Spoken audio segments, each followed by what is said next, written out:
Colourful whispers ಚಿತ್ರಕಲೆ ಪ್ರದರ್ಶನ ಬೆಂಗಳೂರು. ಜಗತ್ತಿನಾದ್ಯಂತ ಆಲ್ಝೈಮರ್ಸ್ ಕಾಯಿಲೆ ಮತ್ತು ಇತರ ರೀತಿಯ ಬುದ್ಧಿಮಾಂದ್ಯತೆಯು ಸಾರ್ವಜನಿಕರ ಮಾನಸಿಕ ಸ್ವಾಸ್ಥ್ಯವನ್ನು ನಾಶಪಡಿಸುತ್ತಿವೆ. ಪ್ರಸ್ತುತ 55 ದಶಲಕ್ಷ ಜನರು ಇಂತಹ ಸಮಸ್ಯೆಯಿಂದ ಬಳಲುತ್ತಿದ್ದಾರೆ. ಈ ವಿಷಯದ ಬಗ್ಗೆ ಅರಿವಿನ ಮತ್ತು ಬಳಲುತ್ತಿರುವವರ ಬೆಂಬಲದ ಪ್ರತೀಕವಾಗಿ kites senior care colourful whispers ಎಂಬ ಚಿತ್ರಕಲೆ ಪ್ರದರ್ಶನವನ್ನು ಆಯೋಜಿಸಿತ್ತು. ಇದು ವಿಶ್ವ ಆಲ್ಝೈಮರ್ಸ್ ದಿನವಾದ 21 ಸೆಪ್ಟೆಂಬರ್ 2024 ರಂದು ದುಮ್ಮಲೂರಿನ ಬೆಂಗಳೂರು ಇಂಟರ್ನ್ಯಾಷನಲ್ ಸೆಂಟರ್ನಲ್ಲಿ ಆಯೋಜನೆಗೊಂಡಿತು. ವಿಶೇಷವೆಂದರೆ ಈ ಪ್ರದರ್ಶನದಲ್ಲಿ ಕೈಟ್ಸ್ ಸೀನಿಯರ್ ಕೇರ್ ನಡೆಸುತ್ತಿರುವ ಬುದ್ಧಿಮಾಂದ್ಯ ಆರೈಕೆ ಕೇಂದ್ರದಲ್ಲಿ ದಾಖಲಾಗಿರುವ ಹಿರಿಯ ನಾಗರಿಕರಿಂದ ರಚಿಸಲಾದ ಚಿತ್ರಕಲೆಗಳು ಹಾಗೂ ಸೃಜನಶೀಲ ಕಲಾಕೃತಿಗಳು ಪ್ರದರ್ಶನಗೊಂಡವು.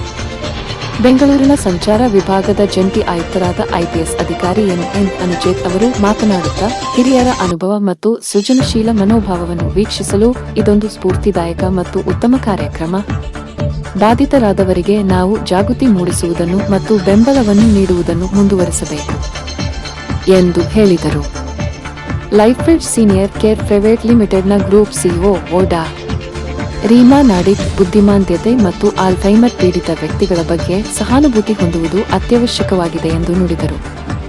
ಕಲರ್ಫುಲ್ ವಿಸ್ಪರ್ಸ್ ಪ್ರದರ್ಶನದ ಮೂಲಕ ಈ ಪರಿಸ್ಥಿತಿಗಳೊಂದಿಗೆ ಜೀವಿಸುವವರ ಆಳವಾದ ಭಾವನಾತ್ಮಕ ಶಕ್ತಿ ಮತ್ತು ಸೃಜನಶೀಲತೆಯನ್ನು ನಾವು ಪ್ರತ್ಯಕ್ಷವಾಗಿ ನೋಡಿದ್ದೇವೆ. ಅವರ ಕಲೆಯು ಅವರ ವೈಯಕ್ತಿಕ ಪ್ರಯಾಣದ ಒಂದು ನೋಟವನ್ನು ನಮಗೆ ನೀಡುತ್ತದೆ ಮತ್ತು ಸಹಾನುಭೂತಿ ಮತ್ತು ಅರಿವಿನ ಪ್ರಾಮುಖ್ಯತೆಯನ್ನು ಎತ್ತಿ ತೋರಿಸುತ್ತದೆ.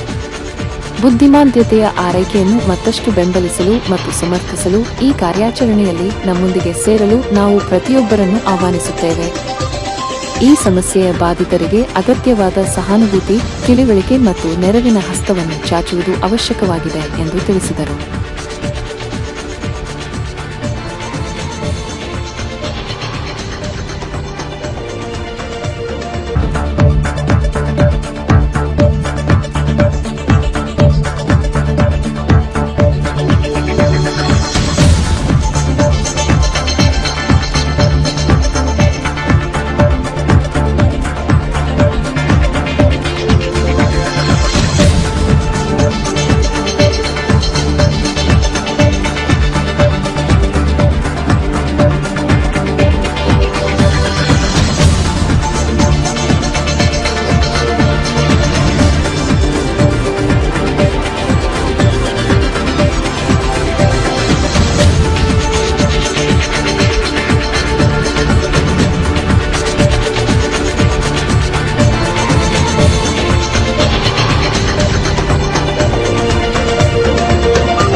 ಎಲ್ರಿಗೂ ನಮಸ್ಕಾರ.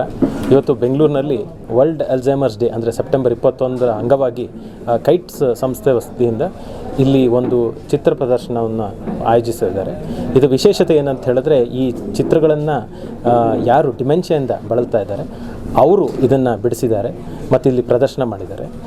ಬಹುಮುಖ್ಯವಾಗಿ ಅವರು ಈ ವಯಸ್ಸಿನಲ್ಲಿ ಈ ಹೊಸ ಒಂದು ಕಲೆಯನ್ನು ಕಲಿತು ಇವತ್ತು ಒಂದು ಪ್ರತಿಭೆಯನ್ನು ಅವರು ಎತ್ತಿ ಹಿಡಿದು ಕೈಟ್ ಸಂಸ್ಥೆ ವತಿಯಿಂದ ಇಲ್ಲೆಲ್ಲ ಪ್ರದರ್ಶನ ಮಾಡಿದ್ದಾರೆ. ಇದು ಯಾಕೆ ಮಾಡಿದ್ದಾರೆ ಅಂತ ಹೇಳಿದ್ರೆ, ಈ ಡಿಮೆನ್ಷಿಯಾ ಬಗ್ಗೆ ಅರಿವು ಮೂಡಿಸೋದಕ್ಕೆ ಮಾಡಿದ್ದಾರೆ. ಭಾಳಷ್ಟು ಜನಕ್ಕೆ ಡಿಮೆನ್ಷಿಯಾ ಬಗ್ಗೆ ಅರಿವಿಲ್ಲ. ಇಡೀ ಭಾರತ ದೇಶದಲ್ಲಿ ಸುಮಾರು 90 ಲಕ್ಷ ಜನರು ಇದರಿಂದ ಬಳಲ್ತಾ ಇದ್ದಾರೆ ಅಂತ ಒಂದು ಸ್ಟಡಿ ಹೇಳುತ್ತೆ.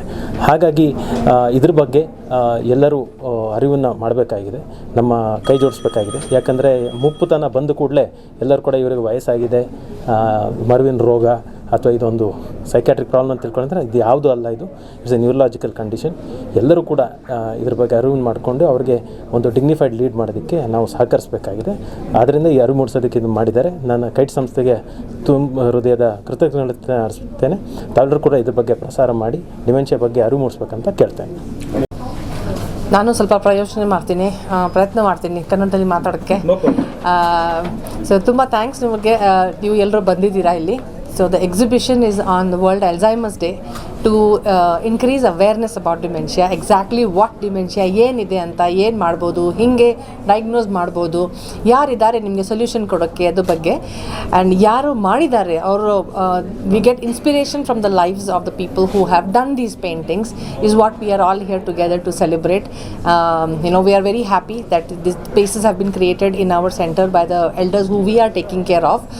And to let you know that we have the India's largest dementia center in India. It's the largest center that we have, and we give all kind of services, which is memory clinic where we diagnose and stage dementia.